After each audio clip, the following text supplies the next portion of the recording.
my name is Gwen. I made this dress and I don't like it. How did that happen?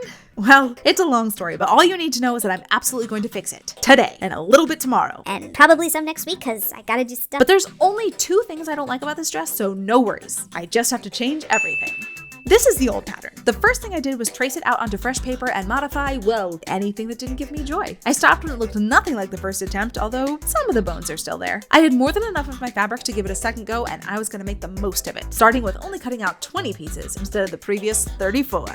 Okay, that doesn't actually sound dramatic enough. I was expecting some sort of hallelujah chorus or at least some fairy tale twinkly bells, but I never say this, but maybe some math will help. Computer lady, what's the percentage decrease from 34 to 20? That's a 41.18 decrease. Thank you, computer lady.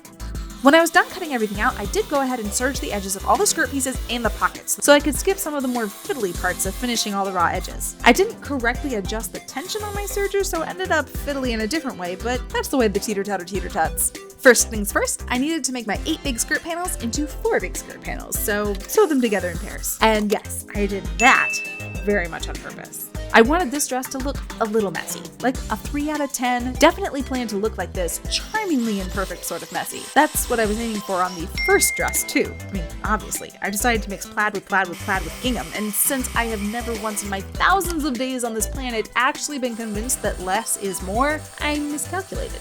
And I mean, everyone has a different scale, but it just felt like I ended up at like a 12, like kindergarten art teacher on painting day. Like grandma lost a bet and had to wear a quilted dish rag to church. I turned the dial way down for this attempt, just by cutting bigger pieces and not letting so many patterns butt right up against each other. And I get to write in my diary that I actually proved an adage right today, so cross that off my bucket list. The only other thing I really wanted to change this time around was just how thick, no seams this dress looked and felt, especially in the bodice, but really the whole front panel and in the skirt. So yeah, actually that's all of it. It just felt like too much. Too dense, too heavy, too many layers, and not in a decadent, fudgy devil's food cake kind of way. I did a lot of things here. We'll play spot the difference later, but the main things are that I made the shoulders thinner, it's not a wrap dress anymore, and I only had to sew 8 darts instead of 12. Hey, computer lady, do the thing again.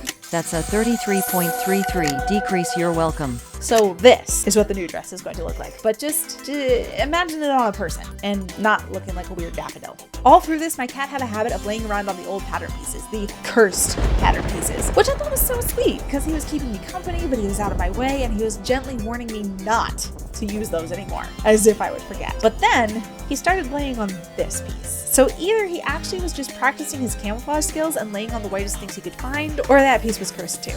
I did have this other plaid, which did match maybe a little bit more than the rainbow boxes, but I would have to undo some work, and I literally already started over once already. But if it is cursed, okay, we're gonna do it. I cut out 2 more skirt pieces, serged the edges, fiddle, pinned them together, sewed them into a square like the others, ironed that seam nice and flat like the others, and completely ignored that my cat decided to lay on this piece next, which is probably just the next whitest thing I could find. I mean, I don't even believe in curses. It was time for pockets. I pinned either side of the pockets into the side seam of the skirt, sewed them in real quick, and ironed them open like funny little skirt wings. Then I stacked the 2 skirt pieces on top of each other, lined up the pockets, and pinned all the way around the edge as well as a little bit at the top and the bottom so the opening was big enough for my hand to get in but not for my phone to fall out. The ideal pocket size. I sewed that just as I had pinned it, and hey, look, my desk is white too. Who wants to tell Mr. Meows that the absolute worst way to hide is walking back and forth with his tail in my face? Oh, no. Worst is biting my hand. But it is a pretty good way to get my attention. So I can give him scritches, of course.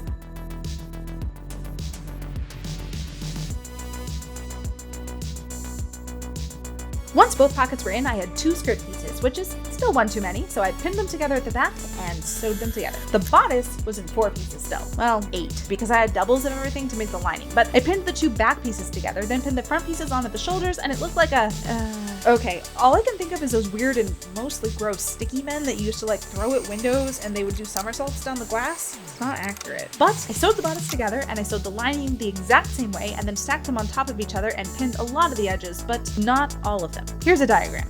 And a more helpful diagram. I sewed all the places I had pinned, then I clipped my seams at all the sharp corners and along the biggest curves. Always a little unsettling to make a bunch of tiny cuts in something I just sewed, but as random as these look, they're actually strategically random and I would be lost without them. After that, it was time to engage in one of my favorite hobbies, and I explained it really eloquently to my cat right here. Don't believe me, I'm just the kind of girl that sits on the floor and turns things inside out. Okay? I'm a weirdo.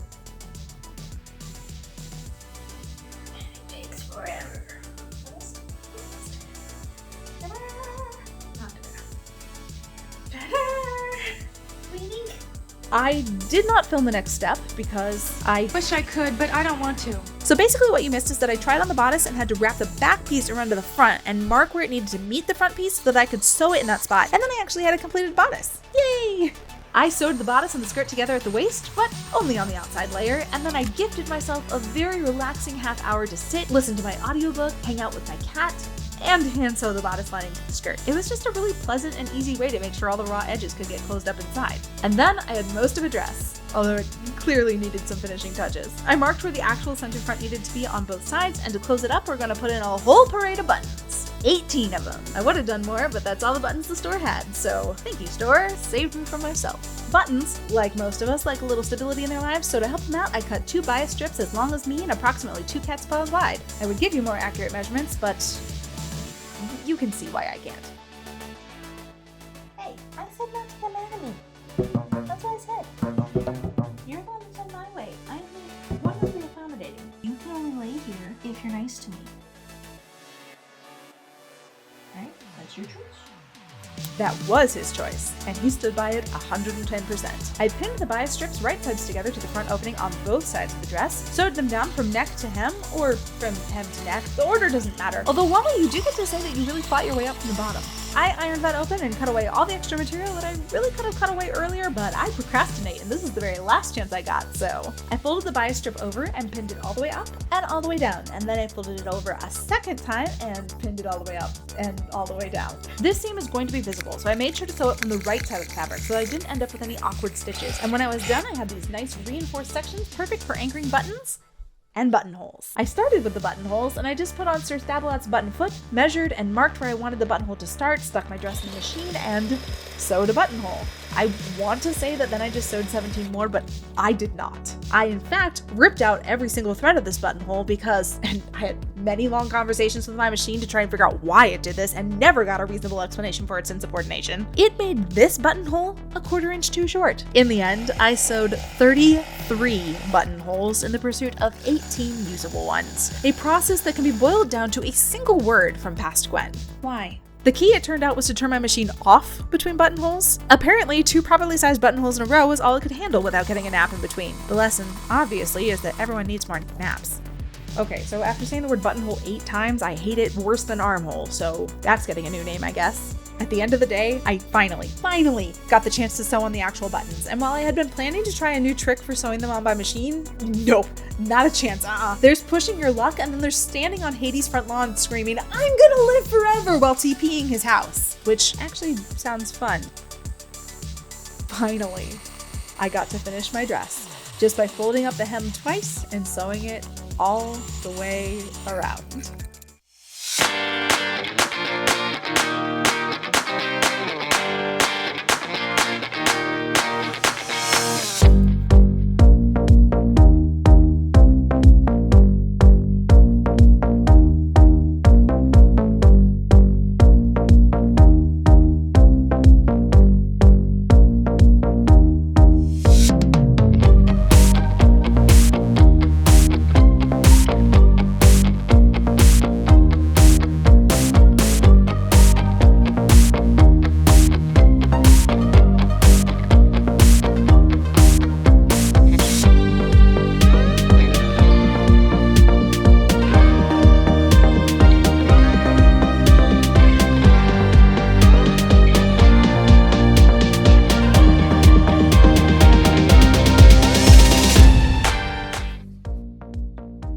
Okay, I would like to clear the air a little bit because I was very dramatic in both this video and the last one. It was a lot of fun, but I do not hate the first version of this dress. It has like a ragdoll kind of look, or like Cinderella before her fairy godmother, but I did intend to make something more everyday. So I feel very cute, very casual, very comfortable in this version. So thank you for watching me make it twice. Next time, we're making something legendary, a little shiny.